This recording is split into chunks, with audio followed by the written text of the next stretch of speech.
Speaker sir, కొంతమంది ఎన్ఆర్ఐస్కి ప్రజాస్వామిక స్ఫూర్తి అర్థము అవగాహన కాదు. మనం ప్రయత్నం చేసినా కూడా వారు తెలుసుకునే ప్రయత్నం చేయరు. ప్రజాస్వామ్యంలో 49కి 0 వాల్యూ ఉంటుంది, 51కి 100% వాల్యూ ఉంటుంది. ఎందుకంటే 51% ఓట్లు, 51% నెంబర్ ఉన్న వాళ్ళు ప్రభుత్వాన్ని ఏర్పాటు చేస్తారు.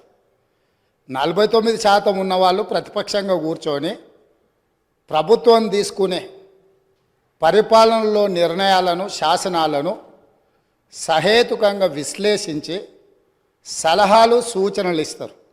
సలహాలు సూచనలు ఒకవేళ ప్రభుత్వము పెడచెవిన పెడితే నిరసనలు, ధర్నాలు, రాస్తారోకలు చేస్తారు.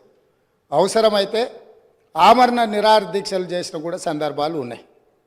ఆ స్పిరిట్ను తీసుకోవాలి తప్ప వాళ్ళు 64 ఉన్నారు, మేము 39 మంది ఉన్నాం, మేము అచ్చోసిన ఆంబోతుల్లాకున్నాం, మేము పోడియంలోకి వచ్చి కుస్తీలు కొట్లాడతాం, ఈ రకమైన భాష వారి గౌరవానికి కానీ ఈ సభను నడిపించుకోవడానికి కానీ సహకరించదు. రెండవ అంశం, పదే పదే గత పాలన గురించి, గత ప్రభుత్వాల గురించి మాట్లాడుతున్నాను. సరే, వారు ఏం మాట్లాడతారో మొత్తం విన్నాక రిప్లై చేద్దాం అనుకున్నాను. కాకపోతే నా రిప్లై కోసం వారు తహతహలాడుతున్నారు. గత పాలనలో యూత్ కాంగ్రెస్ వైస్ ప్రెసిడెంట్గా కల్వకుంట్ల చంద్రశేఖరరావుకు అవకాశం ఇచ్చిందే కాంగ్రెస్ పార్టీ. సింగిల్ విండో డైరెక్టర్గా ఎన్నికల్లో పోటీ చేయడానికి ఇస్తే కాంగ్రెస్ పార్టీ తరఫున నిలబడి ఓడిపోయిందే చంద్రశేఖరరావు. గత పాలనలో ఎంపీగా గెలిపించిందే కాంగ్రెస్ పార్టీ. గత పాలనలో షిప్పింగ్ మినిస్టర్ ఇచ్చిందే కాంగ్రెస్ పార్టీ. ఆ తర్వాత కార్మిక శాఖ మంత్రి ఇచ్చిందే కాంగ్రెస్ పార్టీ. అంతెందుకు, ఇక్కడ సభ్యుడు ఉన్నాడు, వారు కూడా వారి కుటుంబ సభ్యులే. ఎమ్మెల్యే కాకుండానే మంత్రిని చేసి తర్వాత ఎమ్మెల్యేగా ఎన్నిక చేయడానికి సహకరించిందే కాంగ్రెస్ పార్టీ. ఈరోజు వాళ్ళు ఏ పేరైతే వినోద్ అనుకుంటున్నారో ఆ రాజశేఖర రెడ్డి గారే ఆ మంత్రివర్గంలోనే గత ఆర్థిక శాఖ మంత్రి, సిద్దిపేట ఎమ్మెల్యే గారు ఎమ్మెల్యే పదవి లేకుండా మంత్రిగా ప్రమాణ స్వీకారం చేసిండ్రు. రాజశేఖర రెడ్డి గారి నాయకత్వమే దేశానికి బలమైన నాయకత్వం అని అందులో పనిచేసిండ్రు. మూడవది, పోతిరెడ్డిపాడు పొక్క పెద్దది చేసినప్పుడు కీర్తిశేషులు నాయన్ నరసింహారెడ్డి గారు కడప జిల్లా ఇన్ఛార్జ్ మినిస్టర్. ఆ రోజు కొట్లాడింది పోతిరెడ్డిపాడు మీద కీర్తిశేషులు పి జనార్దన్ రెడ్డి గారు. పోతిరెడ్డిపాడు పొక్క పెద్దది చేసినప్పుడు ఇక్కడ ఉన్నోళ్ళు ఎవరు ప్రాణత్యాగాలు చేస్తామని ఎవరు కొట్లాడలే, ఎవరు మాట్లాడలే. సొంత పార్టీ, సొంత ప్రభుత్వం ఉన్న తెలంగాణ ప్రజల హక్కులను భంగం కలిగించొద్దు, కృష్ణానది జలాలలో మా వాటా మాకు ఉండాలి, మా వాటాను ఎవరు తీసుకెళ్ళినా మేము ఒప్పుకోము అని కొట్లాడింది ఆనాటి నాయకుడు పి జనార్దన్ రెడ్డి గారు మాట్లాడినారు తప్ప వీళ్ళు కాదు.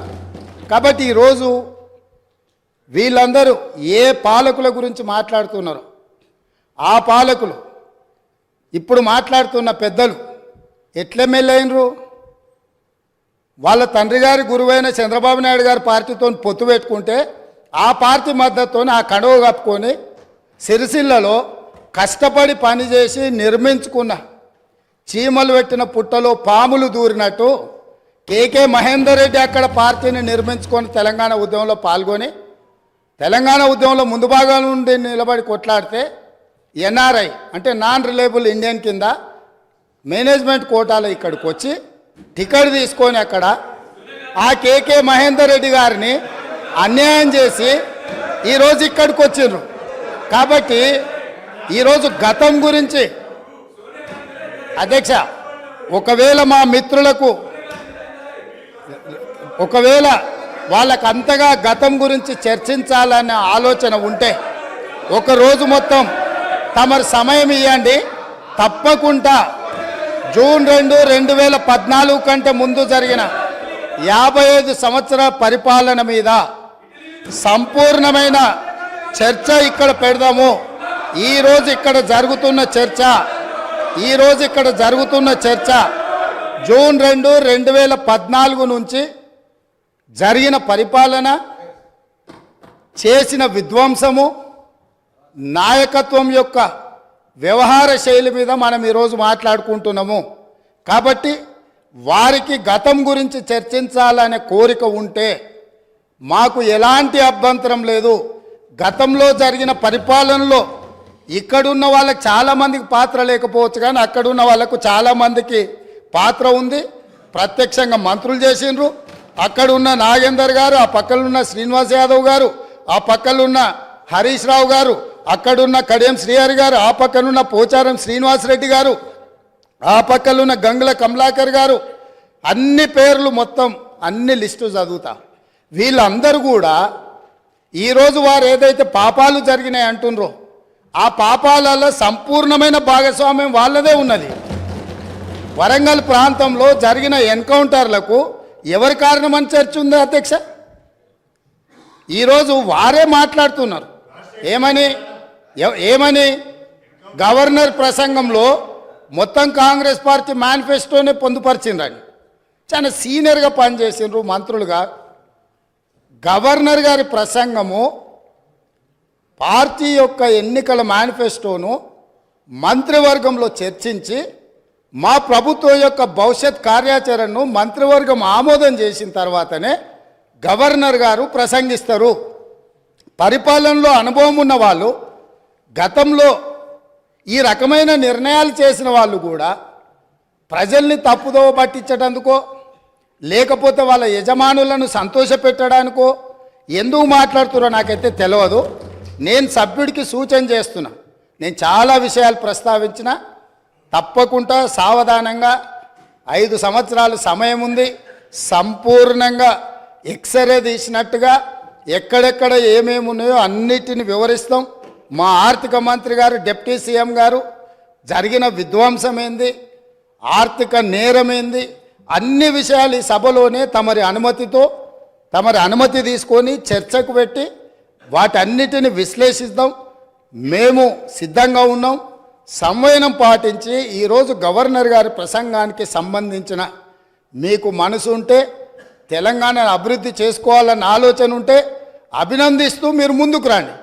లేదు మేము ఇట్లనే ఉంటామంటే పిల్లి శాపనార్థాలకు ఉట్లు తెగిపడవు. ఈ శాపనార్థాలు పెడుతూనే ఉంటారు జీవితకాలం. కాబట్టి దయచేసి ప్రతిపక్షానికి నేను సూచన చేస్తున్నా, మేం పాలకపక్షంగా మా విజన్ డాక్యుమెంటుని సభలో పెడుతున్నాం. మీరు సలహాలు సూచనలు ఇవ్వండి. సహేతుకమైన సలహాలు సూచనలకు ఎప్పుడు మేము సిద్ధంగా ఉన్నాము. ఎందుకంటే ప్రతిపక్షాలను గౌరవించడం అనే సాంప్రదాయం కాంగ్రెస్ పార్టీకి మొదటి నుంచి ఉంది, ఇప్పుడు కూడా ఉంది. ఆ సాంప్రదాయాన్ని కొనసాగిస్తామని మీ ద్వారా వారికి తెలియజేయదలుచుకున్నాం.